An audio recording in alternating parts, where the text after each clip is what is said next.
Live from clickorlando.com, News 6 Plus, and WKMG. We're getting results in your neighborhood now at 6:30 p.m. Now at 6:30, a News 6 investigation really gets results on what could spark a hidden danger in your home, your work, even your car. We showed you the state had no safety rules. That changes now. We learned something from every storm, and KMG was an amazing partner with bringing this issue to the forefront after Hurricane Ian. In moments, an in-depth look at the explosive danger and what a new law signed today really means for you. Good evening. This is News 6 at 6:30, getting results. Thanks for joining us here live on News 6 Plus. I'm Justin Moorman. And I'm Ginger Gadsden. Together, 2 local counties are facing 500 teacher vacancies, and they've come up with a plan to get results. Free tuition, you're getting paid to do the job and to go to school. Ahead, what some are calling a win-win, how a new apprentice program hopes to get results by helping new teachers learn the job while on the job. And from riding in a real-life Mario Kart race to jumping broken mine train tracks with Donkey Kong, Universal reveals all the secrets of the new Super Nintendo world coming to Epic Universe, how it breaks new grounds in theme parks. It's one of our top trending stories. But we start now at 6:30 tonight with an exciting example of how News 6 gets results. They power your cell phones, toys, power tools, laptops, even cars, but they can also catch fire and even explode. A News 6 investigation revealed there were no statewide safeguards for storing lithium-ion batteries. Now, our investigation has played a crucial role in passing a new law signed today by the governor. And it's not just us saying that. A reminder of what News 6 investigator Eric Sandoval uncovered. Several fires last year started by lithium batteries, including one inside an e-bike repair shop in New York that killed 4 people. And most recently, in Brevard County, an e-bike battery caused a fire that sent 1 person to the hospital with burns. That home destroyed, and these fires spread fast. It scares the daylights out of me. It is a fire that burns hotter and faster than any fire we've ever seen. And we don't have the tools. After our investigation, lawmakers introduced a bill creating a safety checklist for storing and charging devices with lithium-ion batteries. In February, Eric traveled to Tallahassee to see those changes pass the final committee before a Senate vote, and then earlier today. So we've been, with that signature that the governor just did, that's enabled rulemaking. So we're going to lean forward and we're going to start creating policies that make sense for safe handling to make sure that our families are safe and our first responders are safe. But KMG was a great partner with all that. Couldn't have done it without them. News 6's Katherine Silver joins us with reaction to today's bill signing and what it means for you watching at home. Everyday devices that can be dangerous. The risk from lithium-ion batteries that are damaged or not used correctly is clear. This is a controlled example, a reminder of what can go wrong, and we've seen it happen over and over. Yeah, we had the e-bike battery plugged in the real world, too. It burns faster, is more explosive. We're seeing that happen quicker with less time to react to the fire. A fire from a lithium-ion battery thrown in the trash last year did nearly $500,000 worth of damage at the waste transfer station in Seminole County. How has the Seminole County Fire Department had to adapt so you're prepared? We're currently working on a good training program for that. Seminole County's fire department has training and special tools to fight these fires. This blanket is big enough to cover an SUV completely, across the top all the way down the sides, and at the same time protecting the exposures on the other vehicles. You could say a bill championed by News 6 is a new tool. Now that it's been signed into law, the state fire marshal will have the power to create new rules. They're a real risk for our firefighters and our families.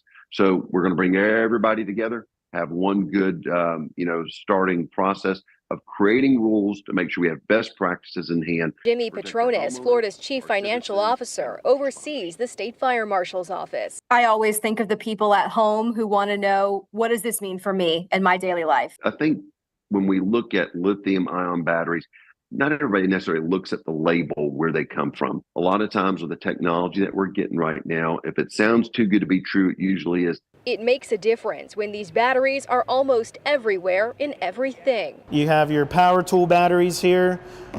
You got tablets. Sounds like what's in your garage or on your nightstand.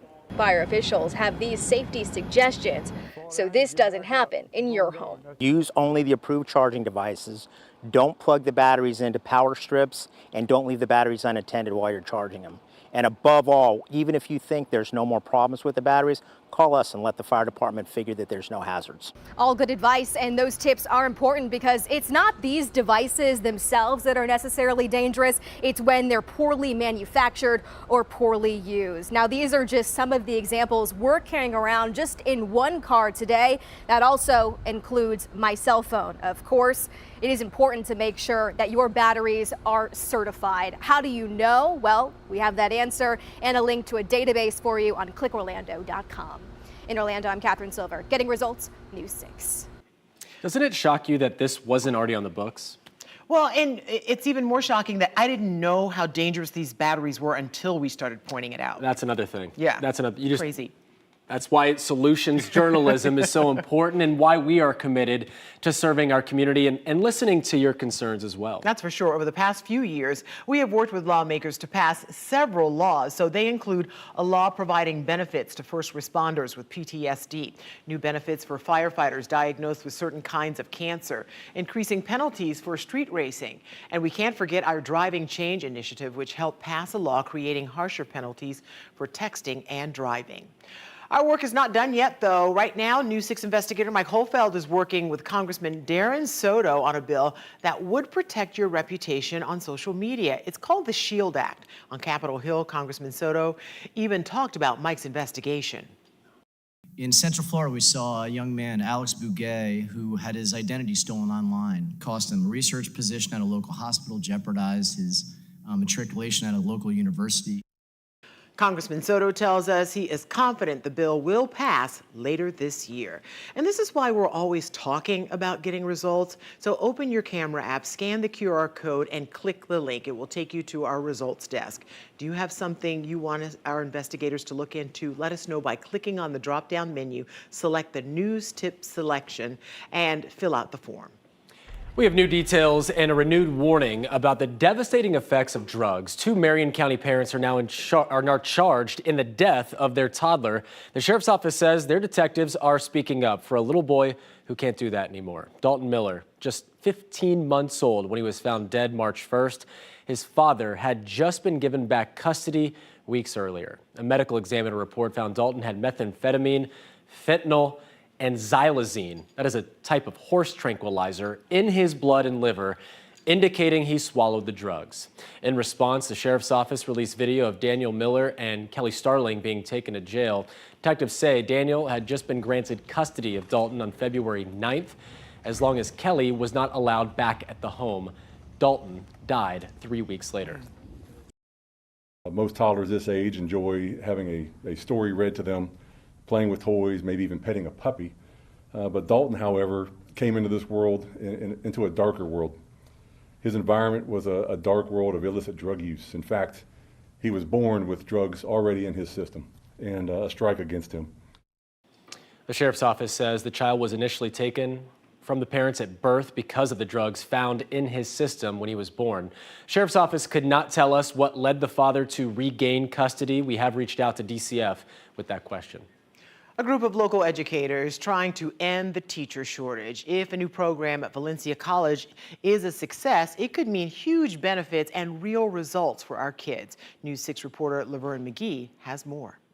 Free tuition, you're getting paid to do the job and to go to school. Valencia College student Melissa Liriano lists off all the reasons why she signed up to be one of the first students in their new teacher apprenticeship program. It's a joint effort with Orange and Osceola County Public Schools, offering free tuition and paid classroom experience starting this fall. Together, they need about 500 new elementary teachers a year. Orange County School Superintendent says right now they have about 200 openings for teachers.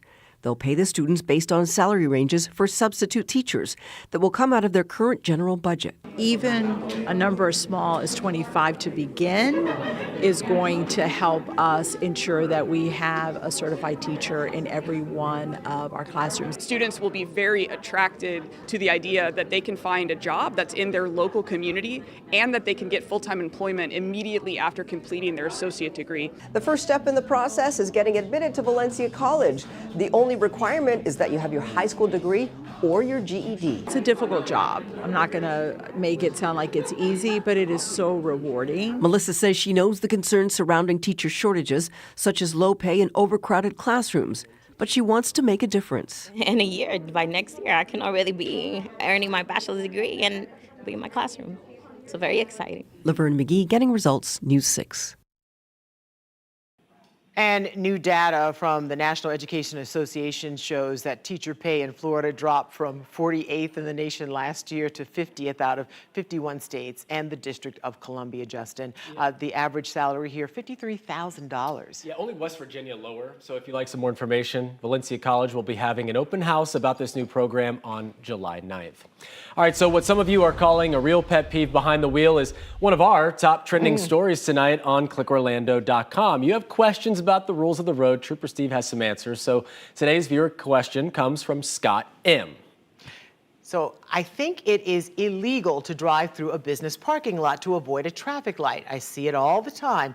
Is this not illegal? Well, Scott, on News 6 Mornings, Trooper Steve had the answer. You're on the money, sir, because it is so illegal and it's a little dangerous. So some people might be going, what is he talking about? So here's 436 north and southbound, aka Cimarron Boulevard, right at Lake Underhill. So the next there will be 408. So a lot of times, if you're familiar, you're traveling northbound through this area, that right lane will back up. Right. And a lot of people want to make right. It's not a dedicated right turn. So what happens is people will cut through this Popeyes parking lot, pop out over here. No. Same thing would happen on this side. People will cut through that gas station to come out to Cimarron. This is avoiding a traffic control device. There's a Florida statute dedicated directly to it that says you're not allowed to cut through private property in order to do this. So just think about it. Pedestrians out there, don't do it. Moving violation, 3 points on your driver's license. Don't want them points. Yeah, I'm glad we don't do that, Justin. We do not. Send Trooper Steve your question or catch him on patrol weekday mornings at clickorlando.com/patrol. Our second top trending story may be more proof that Central Florida is for the foodies. All right, so the headline is straightforward. Recently opened restaurants in the Orlando area. And this is a list compiled by the website Stacker. It's called Stacker, and it has assistance from Yelp for ratings from diners. And it's only based on 3 reviews, but so far, Blue Amorpha is on top. Never heard of it, but the restaurant on North Goldenrod, just south of Colonial, serves up Turkish fare. And with 8 reviews, I Love Orlando Cafe comes out near the top as well. It's on East Washington Street, just east of Lake Eola, and specializes in breakfast and brunch, coffee, tea, juice bars, and smoothies, all things I like. And with a name like Los Tres Golpes, you might not be expecting Dominican cuisine, but that is at the heart of the menu on Magnolia, north of Colonial. Now, while those last 2 are in downtown Orlando, other top new restaurants on the list go from Pine Hills to the iDrive area to Curry Ford West. We've got a large area, so you can check them out. Then weigh in on the homepage of clickorlando.com. Our third trending story has fans of Mario, Bowser, and Donkey Kong leaping with joy, or gold coins, whichever you prefer. The headline, enter the Warp Pipe portal. First look, new details revealed for Super Nintendo World. It is the latest as Universal builds excitement leading up to the opening of Epic Universe theme park. Yeah, so we've given you regular looks as Universal's largest U.S. park and 3 no hotels started coming out of the ground near the Orange County Convention Center, sprouting rather quickly, right? And from Sky 6 today, you can see Super Nintendo World really is taking shape.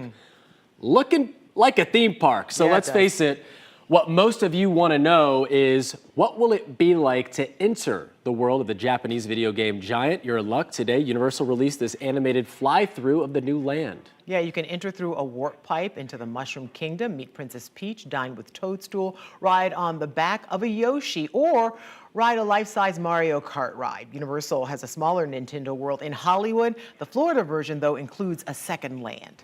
Donkey Kong Country transports you into the jungle. The centerpiece is a family coaster called Minecart Madness. So thanks to some new technology, you'll actually appear to be leaping over broken sections of the track. Epic Universe is due to open early next year. And we think that Universal's done a pretty effective job of turning up the hype. They also can't hide that large piece of property out there, but we do want you to weigh in. Yeah, tonight's question of the day. How excited are you for Epic Universe? Weigh in at clickorlando.com/react right now. Your choices: don't care, extremely excited, or somewhere in between. The average so far says you are very excited. Again, make your voice heard at clickorlando.com/react. And if you have your phone handy, just open up the camera app, scan the QR code on your screen. That link will take you to the poll. It's also inside the Epic Universe story on our homepage. We'll have the results tomorrow night right here at 6:30. And a lot of you spoke up about last night's question of the day. And it's still one of our top trending stories on clickorlando.com, sadly. The headline, do you know what this Florida slang means? Most people don't. We do know about it now. You knew about it, but I figured it out. In case you missed it, that Florida slang phrase is jiffy feet. It was included in a list of misunderstood local phrases by an online language learning marketplace called Preply. So last night we learned only about 40% of folks surveyed know what that means. The majority of you thought jiffy feet meant someone who had talented dance moves. That's not what it means. Jiffy feet really means a person with really dirty feet because they don't wear shoes. It comes from a convenience store chain called Huntley's Jiffy Food Stores. Jiffy for short, where some customers walked in barefoot. Close to 1,000 of you weighed in on this last night question of the day. Overwhelmingly, you don't use it or have never heard of it, but now you do. So throw that in your working vocab. All right, mix that in one time so you can catch someone off guard. Now, ever want to get so close to a flamingo it can actually lick you? It's very sloppy. They'll pump their tongue about 3 times per second. No, I'm good on that. Yeah. Those things smell so bad. Hard pass. So how Discovery Cove's newest animal encounter wants to get results when News 6 at 6:30 continues. And some of you could get to try it for free. Tom. Do they reek? They smell funny? Yeah, they smell like shrimp. Okay. Yeah. That's that pink. Yeah. I'm going to throw stones at that. Okay, didn't mean to go that far into Marion County. It's raining in Marion County right now. Over here around Dunellen. See this one echo right there? That's it. That's the only echo in Central Florida. Anyone around. Dunellen, you win. I'll be right back to pinpoint rain chances that do increase a little for the weekend and the big heat that is on the way. He was an amazing guy. Like personality, you can ask anybody if they met him. First, though, her firefighter father lost a battle with cancer that may be linked to his job. So she took action. Up next, how a gymnastics competition could help protect other first responders. You're watching News 6 at 6:30 live on News 6 Plus. We're getting results in Altamont Springs, Bunnell, and all of Central Florida. We'll be right back. Brought to you by your local Toyota dealers. Toyota, let's go places.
Now at 6:30, a really great example of how anyone can get results. Local firefighters just got some crucial equipment to help limit their exposure to cancer-causing chemicals. Yeah, and it's thanks to some local girls who are competitors on the gymnastics mats. News 6's Mark Lehman explains. It's a shipment of potentially life-saving equipment. Seminole County Fire announcing the donation of 150 sealable containers. They're for firefighters who don't have a permanent station to store contaminated gear. They have to transport their gear home, and this is just one level of protection to keep them safe and keep their families safe. Studies show carcinogens can emit from equipment up to 3 days after a fire, and 72% of firefighter line-of-duty deaths are cancer-related. As a firefighter, what does something like this mean to you?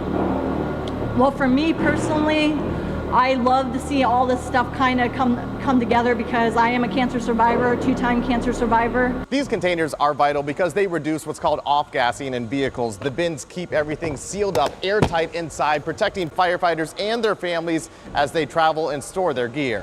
What does it mean for you to do something like this for all the firefighters here? It's just so rewarding. I mean, my dream was always to do something big and kind of help. I know what my dad wanted. The bins are especially meaningful for Brittany Powers, who helped raise the money for them through a gymnastics competition. Her father, Orange County firefighter Stephen Van Ravensway, died from pancreatic cancer in 2017. He fought as hard as he could. He was an amazing guy. Personality, you can ask anybody if they met him. Brittany bringing along her daughter for the announcement. With $10,000 raised, $5,000 of that is also going towards Orange County. All of it is to help firefighters get the protection they need. When you do something like this and you feel like you're in the firefighter community, I feel him with me all the time when he does this stuff. In Seminole County, Mark Lehman getting results, News 6. All right, so News 6 insiders can be among the first to flock to a truly up-close encounter with one of Florida's most famous birds, and it could be free. I just don't want to get licked by it, though. No. Discovery Cove just debuted new Flamingo Point area, along with a way to mingle with flamingos. News 6 morning anchor and insider guide Crystal Moyer takes a look. Everybody thinks Florida has flamingos, right? It's usually the plastic ones they see in the lawn. If you go to Miami, they're down in Miami. But the birds have not lived year-round in Florida since the early 1900s. So they were originally hunted to extinction for their feathers. Through the conservation efforts of Discovery Cove and SeaWorld, these Caribbean flamingos are thriving and call Central Florida home. They live in the new Flamingo Point exhibit. Flamingos are tied to water. We've got sandy beaches. They have a waterfall leading to a pool. We ask you not to touch the birds. We let them touch you. You'll get to interact with the flamingos in a special area right next to their home. We offer different enrichment for the birds while we're on tour, so it might be different types of food enrichment. You see the action, it's very sloppy.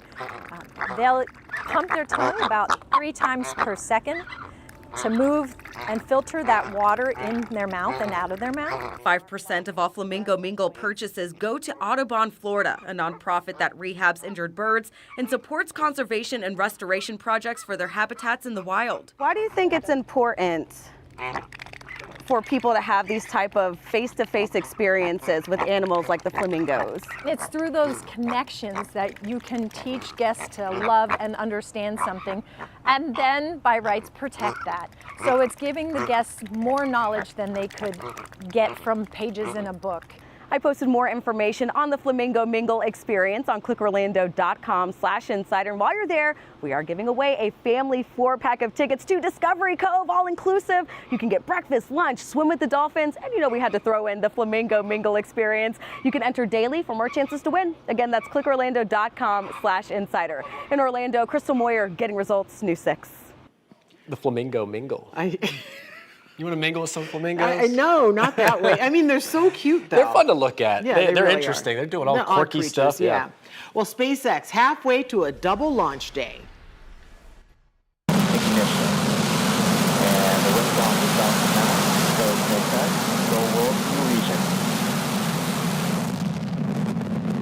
Well, that was the first of today's launch doubleheader at 2:37 our time in California. The company sent up 2 next-generation imaging satellites for Maxar. Speaking of close, we want to point out something about that launch. From afar, those Falcon 9s Looked like one big rocket, right? But on the pad, SpaceX launch teams used augmented reality to show the different stages that not only make up the rocket, it also help make the rocket reusable, starting with the fairing. That's the pointy container on the nose. It actually has the satellites packed inside. Important stuff, right? Yeah. SpaceX recovery teams plucked each half of it from the water after 2 different missions. And even more famous, SpaceX reuses that first stage, which also carries the most fuel and the most engines, 9 of each. I like that they call them flight proven. This was the 20th launch and landing for that particular first stage booster. It touched back down on the ground at Vandenberg Space Force Base. Today's second liftoff is set for 9:49 tonight from Cape Canaveral Space Force Station. It's another Starlink launch. Weather is at an 85% chance of go. The window stretches until 1:17 tomorrow morning, so we got plenty of time. We'll carry it live here on News 6 when it does happen, and clickorlando.com. 9:49. I like that time. I like that time. It's not as hot. I'll tell you, I was outside today, just drenched. Drenched. You were in the country, too. I was in Montverde for most of the day. Oh, you're out there shooting for our big Stay away, takeover. because I was sweating all day. Several hours. But it was nice. Getting a nice little breeze, because it's that, without the humidity, if you're in the sun, it's brutal. But if you can find some shade and get a little breeze, you're fine. Makes a big difference. Take a look at rain right now. That would make a big difference, too. Yes, it would. Problem is, most of us aren't seeing rain at all. We've got one line of activity over here on the West Coast sea breeze that has redeveloped here in the last hour or so. Right here on Marion County, we've got big rain ongoing. Try to put it into motion for you. Here's the last hour of radar echo. See them right in there? There you go, little scattered showers on top of you there in Dunellen. Did you get the rain? Oh man, look, right along Highway 41. There she blows. Rain's erupting, drifting slowly on down. So if you're watching from over in Marion County, you guys are getting the rain. The rest of us, all the way down through Sumter County, getting a touch of rain here in the corner, west of 75. But for the most part, we're high and we're dry. We don't have any big rain coming our way. All the surface moisture is going to be kept out here around the backside of the ridge of high pressure. So if you're going to the Panhandle, Birmingham, even over to Atlanta, you'll hit the rain. But here at home, if you're staying in Central Florida, our rain chances are, well, in a word, pitiful. 10% tomorrow, 20% on Saturday, maybe 30% by Sunday. Drought monitor, we have become moderate drought from Cocoa Beach down to the south through southern Brevard County. Our high today hit 91. Currently in Orlando, we are at 82. At the port, we are at 81. And temperatures all across the area, everyone now falling out of the 90s into the 80s, 79 Daytona Beach and 79 New Smyrna. That onshore flow making a difference for you. There's the ridge of high pressure. Here's what it does to us. Push that east coast sea breeze through here all the way over to 75 now. So all the rain is here and west. In Orlando, we'll go ahead and call it partly cloudy tonight. Mainly clear though, and then tomorrow there's our sea breeze again right there. By 3 o'clock it's in Orlando with very little fanfare. Then by 5, 6, 7 it's west. Any rain will be west again tomorrow. Saturday we begin to change that a little. The colliding sea breezes happen a little farther inland, so our rain chances come up and get just a smidge higher. Overnight low sign in the 60s here in the City Beautiful. We're going to call the overnight low 68. Here's tomorrow. Your forecast is sponsored by Florida Lottery. Yeah, it's a good looking day if you like it hot. Daytime high about 90, 91, maybe a spritz in the afternoon. That's it. Rain chance tomorrow 10%, 20% on Saturday, and 30% on Sunday. But the big news is the heat. Look at next Wednesday and Thursday. Wowza. That's big, all right. All right, Tom, thank you. Turtle nesting season is here, a crucial time to get results for the endangered animals. But it's not just here in Central Florida. We'll take you to a rescue effort aimed at getting results for hundreds of hatchlings. How beachgoers and experts teamed up half a world away. Plus, it wasn't a snake in his boots. A passenger was stopped with snakes down his pants. How TSA took action in Miami. Stay with us. We're back in 2.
Drugs, knives, guns. TSA agents have seen people trying to sneak just about everything past security. Well, thanks to the TSA at Miami International Airport, Samuel L. Jackson's nightmare did not come to pass. So before we saw snakes on a plane, they found the snakes stuffed down a passenger's pants. Oh, those snakes deserve better. Those right down the pants, right there. TSA tweeted these pics of those tiny baby snakes that were spotted last Friday, stuffed in what appears to be a sunglasses pouch, which was hidden in the pants. So at least there was a buffer to the other thing that, whatever. I don't know what kind of snakes they are, but they were turned over to Florida Fish and Wildlife.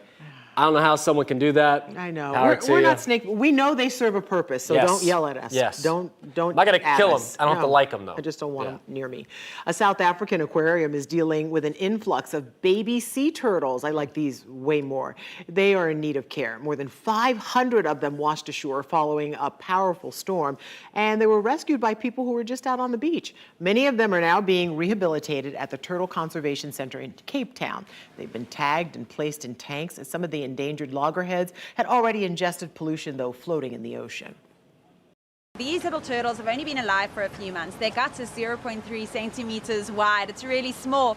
And they are eating the things that are floating. And pieces of plastic like this, little bits of soft plastic, little bits of hard plastic are floating all along the oceans, and turtles are eating them.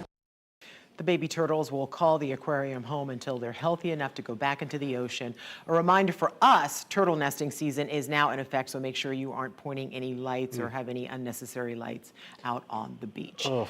And it's when you know that video that went viral of those kids dumping trash into the ocean, she talked about them ingesting microplastic. That's part of the problem right there. I went down to Marathon in the Keys and went to their Marathon Turtle Hospital, and they told me that the real problem is the cigarette butts and the filter. They'll eat that and then can't go anywhere. Yeah, it's tough. Oh, that's awful. Yeah, poor little guys. Yeah, don't pollute, guys. Thanks Stop for smoking. That's our TED Talk. Hey, thanks for watching News 6 at 6:30. Stream News 6 online anytime on our News 6 Plus Smart TV app. See you later. Yeah, and you stop smoking.